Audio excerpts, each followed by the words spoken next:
Hello, everyone. Welcome back to the Black Mental Wellness Lounge. This is Brandon Johnson, and this is our Black Youth Suicide Prevention Week. I'm excited. Hopefully, you've been tracking on all the stuff that we're doing. Infographics are going up every day from our Instagram page. So at Black Mental Wellness Lounge, and also if you follow me on LinkedIn and also on the Facebook, we're the Black Mental Wellness Lounge. Infographics are going out every day on this topic. We have videos coming out, at least about five different videos coming out this week. And so, super excited to continue the conversation. And today, so each episode, we're dedicating to organization and institution, something like that. And so this episode, particularly because it's centered around research, is my alma mater for grad school, Johns Hopkins School of Nursing Mental Health Department. And so if you're looking for a Master of Health Science degree, wanting to get into the intersection of public health and mental health, they're a fantastic department and a great place to pursue grad school. And so wanted to put that plug in really quickly. And so, as I mentioned, this conversation is around research. So we're talking about Black youth suicide. We're talking about all the things that we should be doing in terms of risk factors, protective factors, what works, what doesn't work. And so as we have been talking about this conversation, really there are researchers dedicated to this topic, wanting to explore this topic. Like, where do we go? Because historically, we have not been present in these conversations due to so many different inequities, particularly the funding inequity for Black researchers. And so now we're in this space. We've had so many people, researchers in our space that we know that have been working to do this. And now there's like this new wave of Black youth suicide researchers, suicidologists that are really dedicated to moving us forward in this area because there's still so much work to be done. And so today I get the honor of having three of them, three of my friends in this space, and just amazing people doing really cool things, working on some cool stuff. And really, these are some of the faces of the people who will be driving this field forward for decades to come. Because I know y'all are in it for the long haul. Y'all be around for a while, and so I wanted to really have a conversation with them to really talk about this topic and how we can do more. And I know that there have been people who reached out to me about like how do I do this? Like, how do I pursue this? Like, this is something that I'm getting interested in. And so these are three amazing people to talk to in this space. So I'm gonna step aside and let them introduce themselves. Deja, I'll start with you if you want to jump in. And again, we're super casual, so whatever you feel like sharing with us is cool.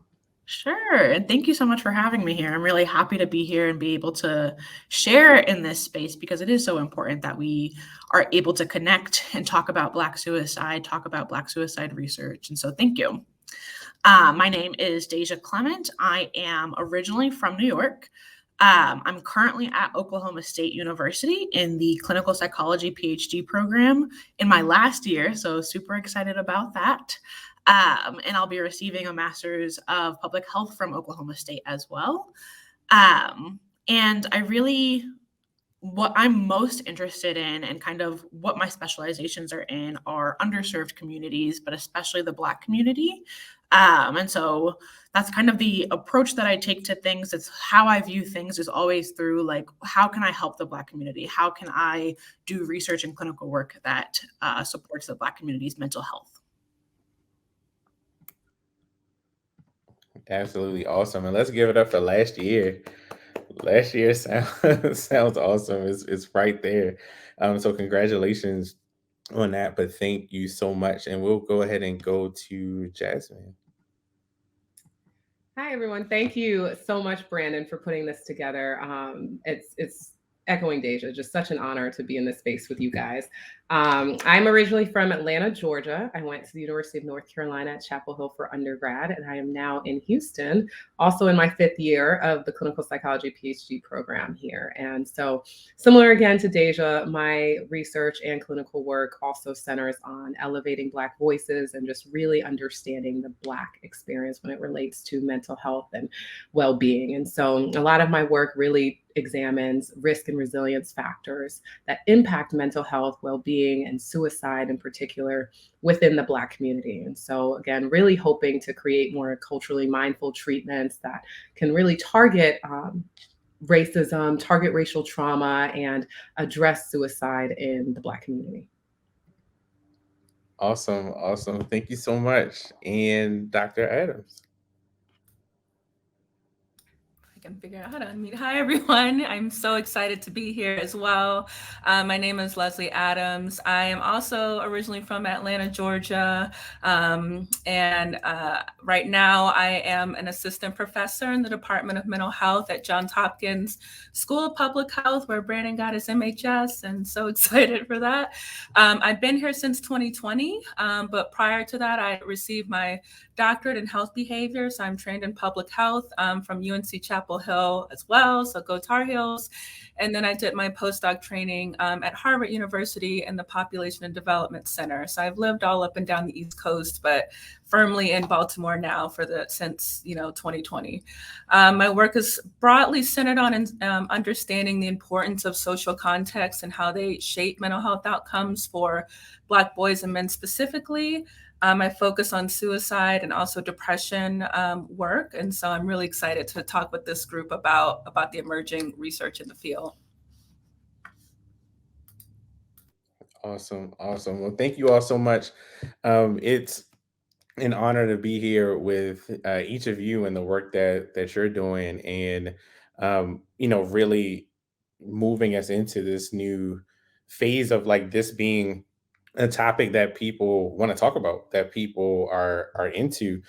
For a long time, it just wasn't something that we were really locked into and focused on as a field. So it's so important for you all to be in these spaces. And so for each of you, if you could just say a little more about what your research interests are, what you're currently working on, or just in the future of just like what are some of the things that you're looking to tackle, what are some of the things that are interesting you at this point, that you're like, if I can't get to this now, at some point, like I want to get into this space. And so we'll go in reverse order. So Dr. Adams, if you want to start us off with that. Yeah, and I'll be as brief as I can, but because I could talk about this for a long time. But broadly, I'm, again, like I mentioned, really interested in social context and how that shapes mental health. But what does that mean? Like, what are social contexts? What I'm really interested right now, and what my current projects do, is think about the daily lived experiences of Black boys and men. We have two ongoing studies right now that are focused on developing a smartphone application to first detect suicidal thoughts and behaviors in real time. So the participants that are in our study are getting pings throughout the day on their smartphone about how are you feeling, what's your mood. But suicide experiences don't exist in a vacuum. So we're asking also about their racialized experiences, about discriminatory experiences that are happening in their everyday life. And we're hoping to understand how those experiences relate to suicidal thoughts and behavior for this group. And in the future, and I hope the very, very near future, we're going to develop some interventions to prevent the things that catalyzed the suicidal thoughts and behaviors from occurring.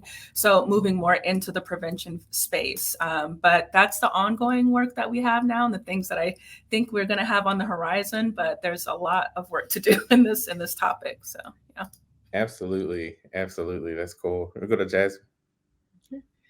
Yeah, and so my interests also really center again on exploring right now risk and resilience in Black people. And so across the lifespan, that's really where, again, my interests lie. But right now, my dissertation is looking at the effects of racism and the COVID pandemic on suicide for Black young adults. And really, again, I hope to take my work to the next step of considering what are these healing factors? Like, how can we inform, like Leslie just said, right? Interventions, prevention for suicide in this community. And so it also incorporates three aspects of what we're coining radical healing that has been developed in the counseling spaces. And so really, again, trying to understand how can we promote healing from some of these adverse experiences. And so yeah, that's what I'm working on now. I think long term, my vision would also be to really develop an intervention for Black youth and families that addresses how can we recognize signs of suicidal thoughts, signs of depression, signs of anxiety in our children. How can we better talk about some of these constructs, and then how can we again target some of these symptoms in treatment better? And so that's kind of what I hope to do long term as well. Awesome. Deja. Yeah, thank you. So my program of research is really aims to utilize interdisciplinary and mixed methods approaches in order to examine how psychosocial, but then also contextual stressors. So this can be, for me specifically, it really centers on looking at systemic oppression or intersectional minority stress, and then, those daily experiences of discrimination, like Dr. Adams mentioned, and how do these experiences influence health outcomes and health behaviors for Black women and girls, specifically within the suicidology realm. And so what that really means is, like, for example, my dissertation focuses on the impact of gendered racism, but then also gendered racial microaggressions, LGBTQ, but also people of color microaggressions, and how does that impact Black women's help-seeking behaviors, their suicide ideation, but then also their physical health and how they navigate their physical health.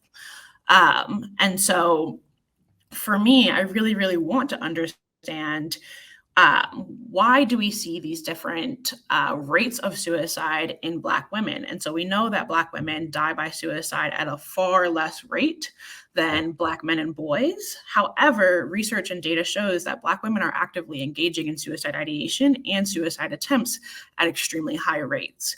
And so for me, it's still really, really important to focus on Black women so heavily, especially because oftentimes within the health sphere, but then also in research and medical fields, Black women are often invisible. And that's not fair when Black women are still struggling. And so while Black women may not be showing the distress of other groups, it's still important that we're centering Black women's voices, amplifying Black women's voices. And I would say for future research, I really, really want to apply my findings of my dissertation and the previous research that I've done into developing culturally informed clinical interventions for Black women, and really promoting psychological well-being among Black women.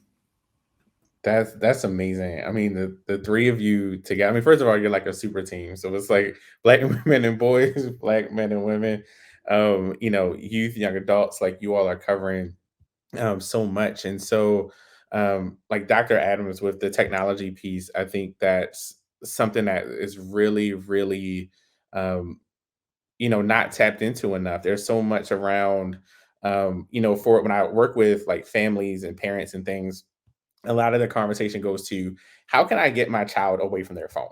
Like, how can I get them away from social media? How can I get them to detach from the technology that they have around them? And so I often tell parents, it's probably not going to go anywhere.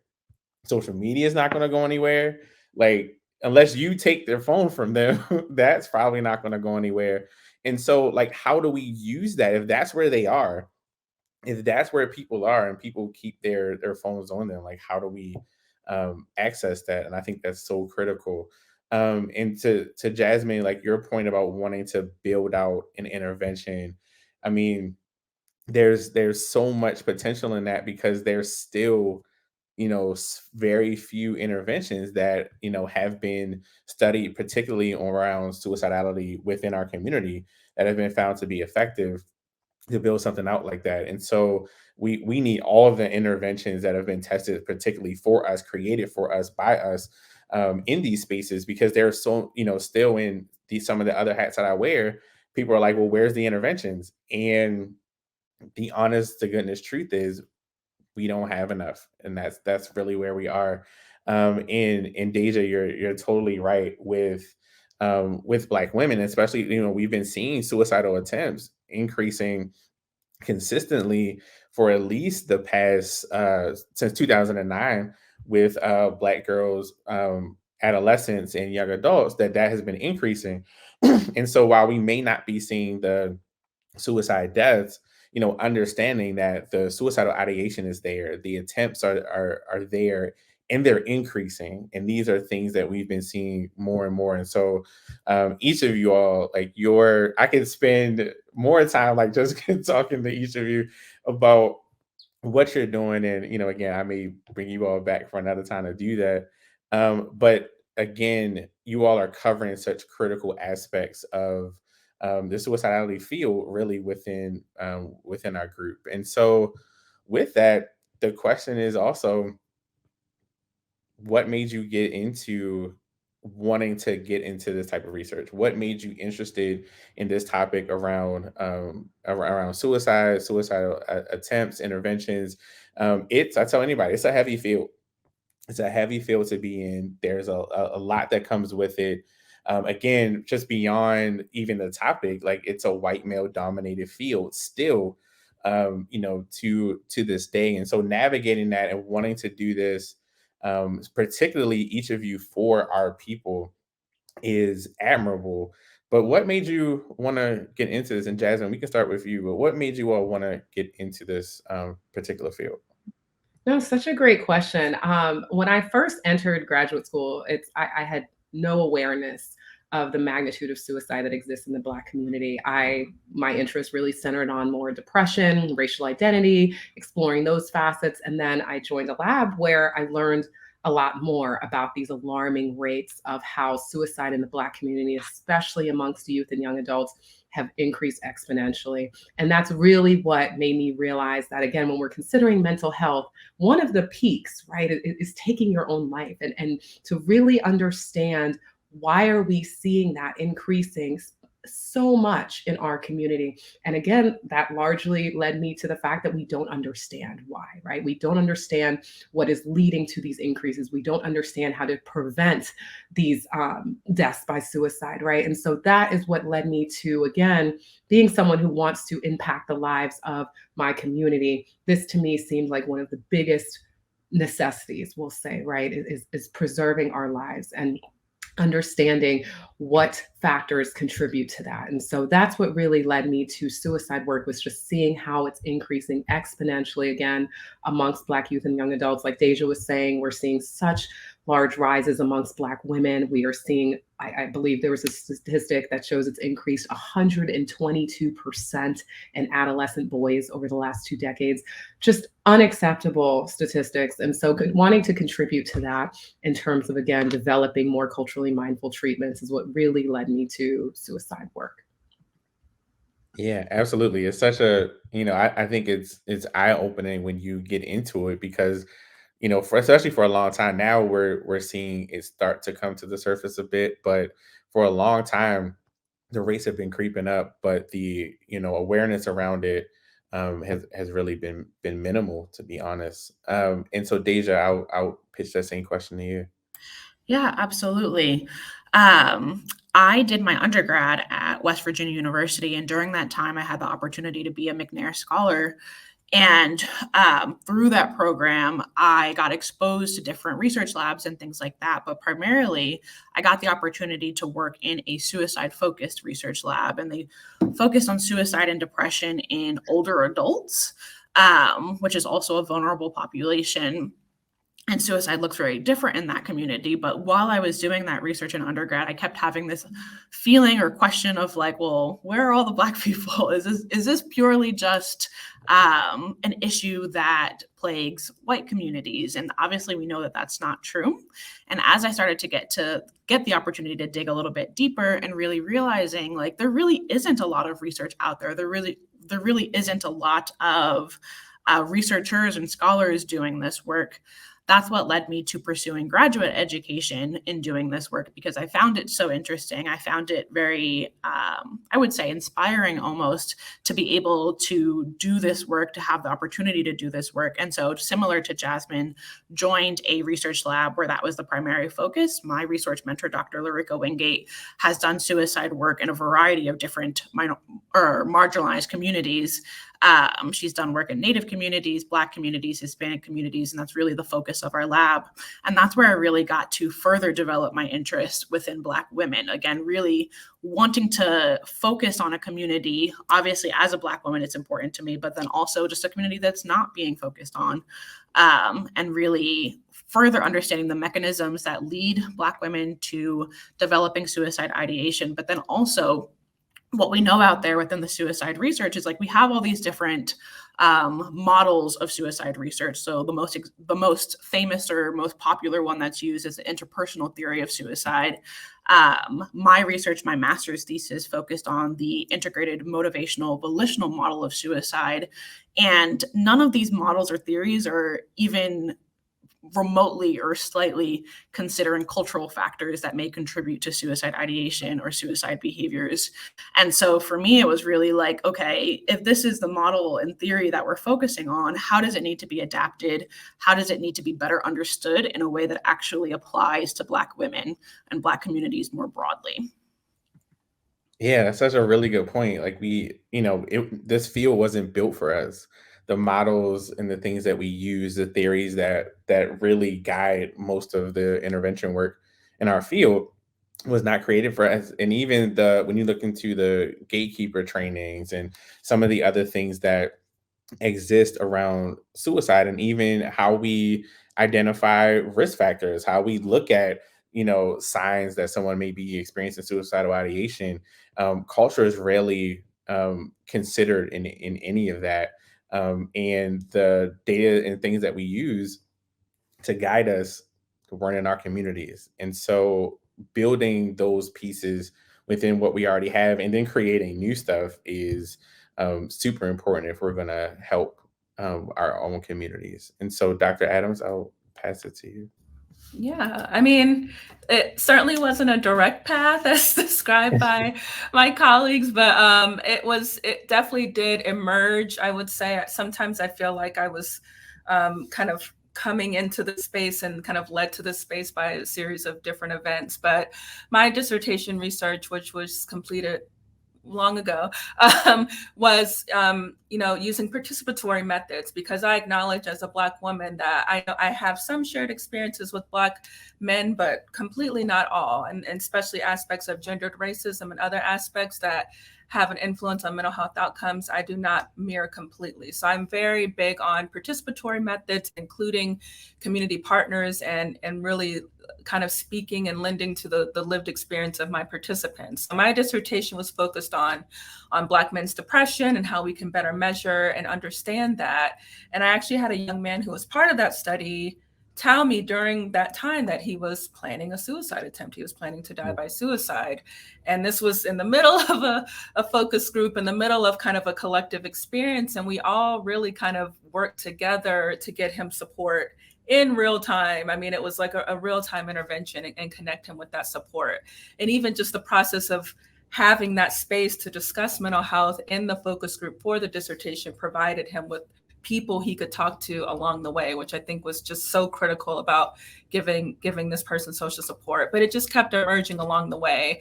I had community partners that were part of that dissertation, and when we were talking about what to do next, the topic of suicide came up consistently. And so I felt like that was an experience that I wanted to understand more, personally and also professionally. And it just kind of pivoted that way.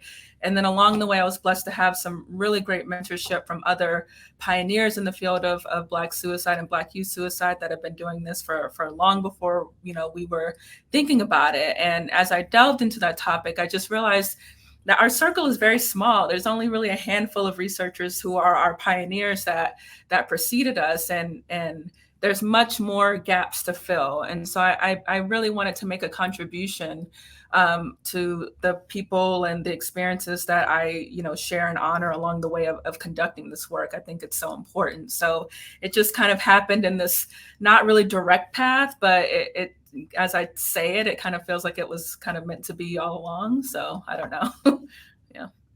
Yeah, I think so much of this is, being where we're needed, and it's experiencing things and seeing the need, and jumping in to being a part of that. And you're right, the circle is incredibly small. We all like kind of know each other. It's like one big suicide prevention family, whether you're in research, community, wherever you land, public health. We're all kind of working together towards this goal, and which I think is something that's cool, because I think we all take care of each other. I think we all look out for each other. We share each other's, when there's a research article that's posted, we're all sharing it. We're all making sure people know about it. Um, any new initiatives and things like that. So I think we're getting there, but we obviously need more people and more of us at the table. And so in saying that, there's a lot of things that we covered today and that we talked about around the challenges with research, and particularly research in this topic area, for our people, led by our people. And that's enough. I could get into that topic too, but I won't.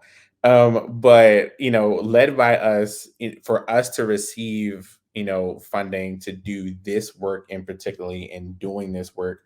And a lot of you have talked about doing work within community. And Dr. Adams, you talked about doing community-based participatory research as a part of your work, and particularly. And so as we think about this, like, there's a lot that I think needs to happen in terms of the research field, community buy-in, getting participation, um, funding, and other things that needs to happen in this space. And so, what do you all feel needs to happen to improve suicide prevention research in the Black community? And I feel like all of you all are just like, I could talk about this all day. Um, and so, yeah, Dr. Adams, I'll throw it to you first. I was like, I can start. I know everyone's got things to add and add and add. Yeah, I mean, it's so many things. And I still think of myself as relatively new to suicide prevention work. But just from the time I've spent kind of delving into the research, like we said, it's a small group and it could expand. And the way to do that is to fund researchers that reflect the community and honor the community and are of service to the community, and not just in this extraction kind of mentality. And so I think as academics, we have to do a lot more to instill trust in research for our community to participate, but we also need to fund the right people to make sure these things aren't perpetuated. I would say, as someone who has received funding, it's a long road. And I can tell you some of the things that were said along the way was like, why don't you just do a comparative, Black-white comparative group? We all hear this a lot. It's important to frame things in certain ways, but I think if we're going to move towards interventions, and if we're going to move towards improvement, we've got to just work with our people, and that has to be okay. And so I think that funding agencies need to expand their ideas of what it means to do work in this space. And it may not be comparative, and it may not be Black-white or Black or minoritized, or it might just be Black, and that is perfectly great, because we need these really tailored interventions and we need them yesterday.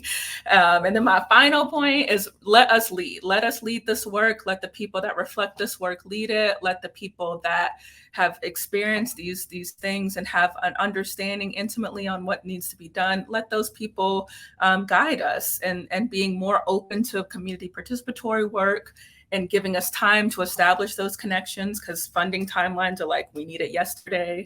Give us time to establish those connections. And I could go on, but I'll just pause there. And I could jump in and follow up with all you just said, but I'm not. I'm going to hold myself to the end. Deja, I'm going to throw it to you. Yeah, absolutely. I think Dr. Adams mentioned just about all the things. But I think that's something that I would really like to see more of, and something that I'm really aiming to do as well, is not just focusing on the individual. And this may be something that happens within the psychological field, but we focus so much on what's happening at the individual level that sometimes we forget the things that are happening on those like wider system levels, the contextual levels, what's happening in schools, what's happening when you go to work, what's happening in your environment, in your community. These are all things that impact the individual that also need to be addressed and targeted as we're developing interventions. And so within research, within clinical interventions, really taking a wider approach to targeting suicide ideation or suicide behaviors. So I would say that, and again, in addition to the funding, we need more funding, and really taking that nothing about us without us approach that I think Dr. Adams really highlights, is that the people that should be funded for this research are not just the people who are doing the research, but the people within the community, because that trust aspect of things is so important. We know historically Black people have been mistreated in the research realm, in the medical realm, in the health realm. And so how do we start to really rebuild that trust? How do we get to a point where we are working together, community, research, government, all the different agencies that play a part in this, to be able to develop, I would say, well-rounded and systemic interventions, truthfully. Absolutely. Absolutely. Jazz? Yeah, no, I mean, you guys, first of all, touched on such important areas, right? I'm not going to spend too long echoing the research, the funding, as well as, again, going off of what Déjà just said, the need to expand, right? I feel like right now, so many approaches focus not just on the individual, but we don't go into the communities. We don't really see as much community-based research where we're partnering, like you said, right, Déjà, with these agencies at all these different levels to really understand the vast experiences of our Black youth, of our Black young adults, right? All these different domains. We need to understand that to be able to better target, in my opinion, this increased rates of suicide and just these different aspects of people's lives, right? And so then on top of that, right, exactly, it doesn't just stop there. So often, right, we need to take that to policies. We need to take that to mental health classes in schools. We need to take this to programs that, again, are made available for Black people across the lifespan to learn more about these symptoms, learn more about how to target these concerns when they emerge, right? And so that, I think, is what's missing as well. And in addition to that, how do we do that? We need to expand our theories. I believe Déjà was talking about that earlier, that just so many of our theories were made not by us and not for us, right? And so really just stepping back, we know that the Black experience in America is such a unique experience, not just because of the trauma, right? That is a big one, but because of all of our cultural strengths as well. And so we need to really, again, in my opinion, expand to understand more of that, how that's changing across these younger generations through focus groups, through more qualitative methodologies, right? Those are some ways that I think that we could really improve some of this work, in addition to, again, yes, research by us for us. I had to end with that as well.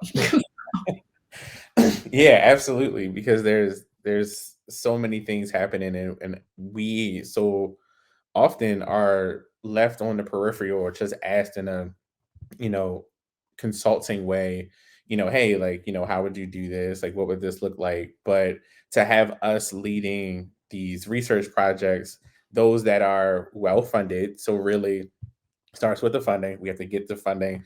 The gap between Black researchers and white researchers is insane. Like, I saw a chart on it at, I forgot which conference I was at, but it was absolutely wild to look at it. Just of who gets funded, where the money goes. And so there's not a surprise that we don't have the things that we need because they're not being funded. And then us leading it, because we are able to go into the community.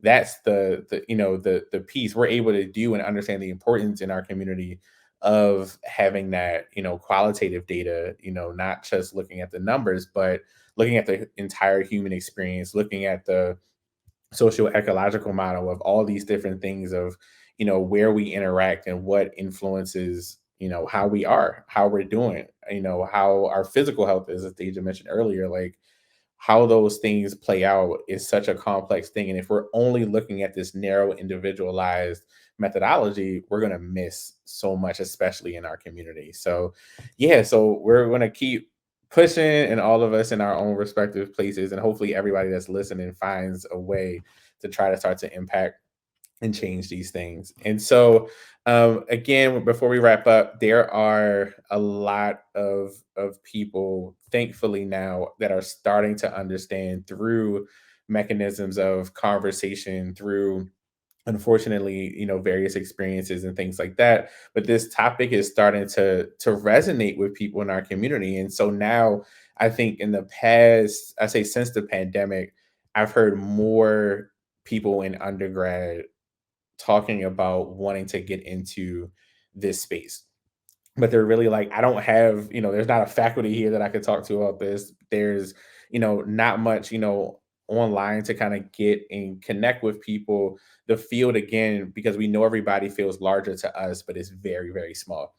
So, what advice would you all offer to someone who is in undergrad or even high school senior? They're thinking about this, or even people who want to get into the space who historically have been in other topics and have been researching there and focused on those, and feeling like this is something that I want to get engaged with. So, what advice would you all offer someone who's thinking about getting into this field of suicide research? And Deja, I can start with you.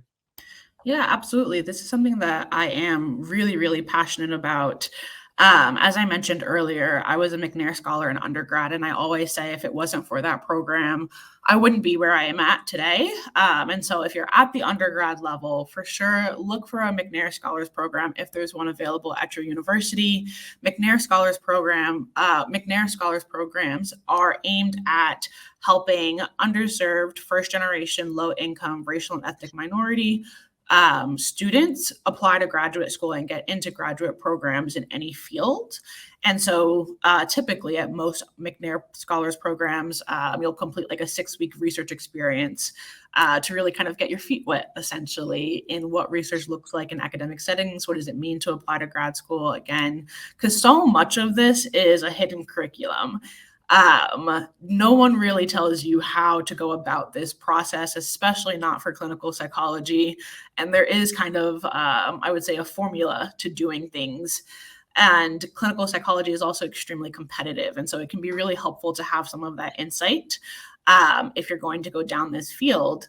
However, while I'm so grateful for the clinical psychology space, I always like to emphasize to the undergrads that I mentor that it's not the only space that you can do this research in. As we see with Dr. Adams, you can go into public health, and that is such a great field that can provide you with the resources that you might need in order to do research in suicidology in Black communities. Can go into counseling psychology programs, all the things, not just clinical psychology. So that's something that I really like to emphasize. And I would also say, again, like we've kind of already touched on, this is a really small community. So always feel free to reach out to us. Don't be afraid to reach out to us. Most of us know each other, so we'll be able to connect you with each other if there's someone in particular that you would like to work with. Absolutely. Jazz? Yeah. So I also love the opportunity to answer this question. Mentoring, right? We do not get anywhere, in my opinion, by ourselves, especially when this field is so non-traditional in many ways. And just there's so many other parts that go into applying to PhD programs, applying to PsyD, counseling versus clinical, right? There's so many questions that can come up. And so mentoring, whether that's through reaching out to graduate students, looking through the psych department at your school, don't be afraid to email. I tell this story all the time. Enrique Nevelet is the reason, one of the largest reasons I'm in this field, because I did not know this was a field. I did not know that Black psychology, being able to do research, clinical work, center myself on exactly what I wanted to do in this space.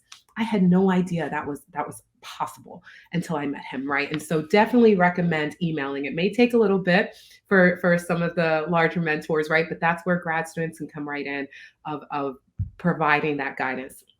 I did not do McNair, but I definitely echo that's a great resource for people who want additional summer research opportunities or individual research. I did the Leadership Alliance Summer Research Early Identification Program. It pairs you with a university, a mentor, and you do your individual project and present it at the end of the summer with all of the other university partners. So Leadership Alliance, again, is one. I know that Big Ten Alliance has another summer research opportunities program. So both of those are great ways to do individual research projects. And I think, yeah, I mean, those are some of the biggest pieces I can recommend is just reaching out for help. Academic Twitter. So that was another thing. I spent so much time on LinkedIn, on making a LinkedIn profile, because that's so similar to what other fields need. But for some reason, psychology uses Twitter. And so I definitely recommend reaching out to people out there as well. There's a lot of great resources on academic Twitter for that. And so you would just kind of search some of these mentors, grad students that are coming up and try to find their Twitter profile, and you can feel free to reach out there as well. Yeah, absolutely. I think I met each of you all on Twitter. Yep, I think I think that's where it started when the pandemic hit. Like everybody, like all of mental health went on Twitter, and we, all got to connect with each other. So yeah, I totally agree. Definitely connect with folks. Dr. Adams. Oh, I have a hard time muting and unmuting. Yeah, I definitely, everything that Déjà and Jasmin said is like spot on. I know Hopkins has a summer internship program, diversity summer internship program that brings in a lot of undergraduate students for like a 6 to 8 week internship experience. And you can, select who you want to work with in the School of Public Health at Hopkins. So I've had students come and work with me, and they've been really stellar, and I welcome more folks to come. Definitely finding good mentorship. Again, I wouldn't be where I am again without really, really supportive mentors and a supportive mentorship environment. I mean, the best and most innovative ideas come from my students and the trainees and people I work with. So don't be afraid to be a pioneer. Don't be afraid to say, hey, these are the gaps I want to fill, and I need help on how to get there, because it's just so refreshing as someone who is in the field to really cultivate, that innovation and that knowledge gap. We want to do that. We need more people in this field. So definitely look out for summer opportunities and just be persistent. Cold emails do work, because I've sent many a cold email, and Twitter works as well. So definitely use all the possible channels you can. And I think it's exciting to see more people interested in the field for sure. Absolutely. So I got a quick plug. So at the Black Mental Wellness Lounge, we have a series called Future Black Voices, which is when I get Black clinicians, Black researchers, people just engaged in different parts of this work and in different fields and in different stages of their careers, like really giving out advice to people of color who want to get into this space and really try to navigate the academic world and finding a career and all those other things. And so definitely check those out on the YouTube page as well. And I'm probably going to have to get you guys back again to do an episode on that just in particular. But again, I thank you all so much for joining, like providing your insight. You guys mentioned some stuff that I didn't know you were working on. So I'm going to have like offline conversations about like, hey, I need to know about, these things that you all are working towards and the type of research that you're doing. And so last request, in the spirit of networking, how can people get connected to you all? How can they find you if they want to get connected to you? So anything you want to provide, social media handles, etc. And Jasmin, I'll start with you. Yeah. So I have a website. That is my name. It's written here, but Jasmin without an E, right? Brooks.com. So that has a contact form. We'll shoot over an email to me there. So you can feel free to look through my website. I'm also on Twitter. I have 2 underscores and then Jasmin Brooks again on Twitter. And yeah, otherwise, Googling my name and University of Houston will also provide my email address through the University of Houston's page as well. But yeah, those are the easiest ways to connect. Awesome. Dr. Adams? Yeah, I'm also on Twitter. Dr. Leslie Adams is the Twitter handle, so feel free to reach out through that. My research team, which is called the Gender, Racism, and Afrocentric Early Intervention, GRACE for short, is going to be launching. Yes, you have to do an acronym. Is going to be launching their website this month, which is really exciting. So when this comes out, if you Google GRACE Research Team, GRACE Research Team, alltogether.com, we'll tell you about all of our studies and members of our team and all the cool stuff that everyone is doing, because I'm just blessed to be a part of it, but also lead some really interesting work. So definitely reach out through any of those channels and I'd be happy to chat. Awesome. And Déjà? Yeah, so I am also on Twitter. Obviously, again, as Jasmine already mentioned, we're all on it. But that is at Clement Déjà. So my last name, no S, no E. CLEMENT, Déjà, my first name. And then kind of similar to Jasmine, you could probably just Google me, Déjà Clement, Oklahoma State University, and I should pop up there. So thank you. Absolutely. We got to make sure you have Deja's last name correct. We don't want anyone messing that up like I've done 2 times at this point. But again, thank you all so much for jumping on and sharing your wisdom. Hopefully we get, even get you some connections past this. But, for someone who works in the field and works on the public health side and works, in the community side, government side, the work that you all do is so important to for it to get to us, for us to really take what you've done and really get it to where it's most needed. So I appreciate each and every one of you, and I look forward to talking again. And for everyone else, just stay tuned to the rest of Black Youth Suicide Prevention Week, and you'll see more just like this. So thank you, guys. Thank you for having us. Thank you.